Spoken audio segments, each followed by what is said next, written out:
మహారాష్ట్రలోని యావత్మాల్ జిల్లాలో ఓ రైతుకి దశ తిరిగింది. కేశవ్ షిండే అనే రైతు పొలంలో రైల్వే లైన్ వెడుతోంది. దాంతో రైల్వే అధికారులు అతనికి పరిహారం అందించారు. అయితే రైల్వే భూసేకరణ సమయంలో కేశవ్ షిండే పొలంలో ఎర్రచందనం చెట్టు ఉన్న సంగతి తెలిసింది. ఏపీకి చెందిన ఉద్యోగి ఈ విషయాన్ని గుర్తించారు. ఈ విషయాన్ని కేశవ్ షిండే కుటుంబానికి చెప్పగా ఎర్రచందనం చెట్టుకి కూడా పరిహారం ఇవ్వాలంటూ వాళ్లు కోర్టుకెళ్లారు.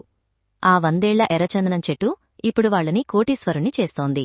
కేశవ్ షిండేకి ఆ గ్రామంలో 2.29 హెక్టార్ల భూమి ఉంది. ఆ భూమిలో రకరకాల పంటలు పండిస్తూ వాటి ఆధారంగా జీవిస్తున్నారు. ఆ పొలంలో బావి, మామిడి సహా 10 రకాల చెట్లు కూడా ఉన్నాయి. వీటిని సంరక్షించుకుంటూ కేశవ్ షిండే కుటుంబం జీవిస్తోంది. ఈ కేసులో కేవలం ఏడాదిలోనే కేశవ్ షిండే కుటుంబం విజయం సాధించింది. ఎర్రచందనం చెట్టు పరిహారం కోసం ₹1 కోటి డిపాజిట్ చేయాలని రైల్వే శాఖను బాంబే హైకోర్టు ఆదేశించింది.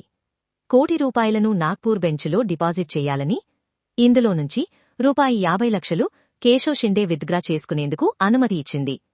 ఏప్రిల్ 9న బాంబే హైకోర్టు ఈ ఉత్తర్వులు జారీ చేయగా రైల్వే శాఖ ₹1 కోటి డిపాజిట్ చేసింది. మరిన్ని ఆసక్తికరమైన తెలియని విషయాల కోసం దయచేసి దునియా ఫ్యాక్ట్స్ బై ఎస్కే ఛానల్ను సబ్స్క్రైబ్ చేసుకోండి.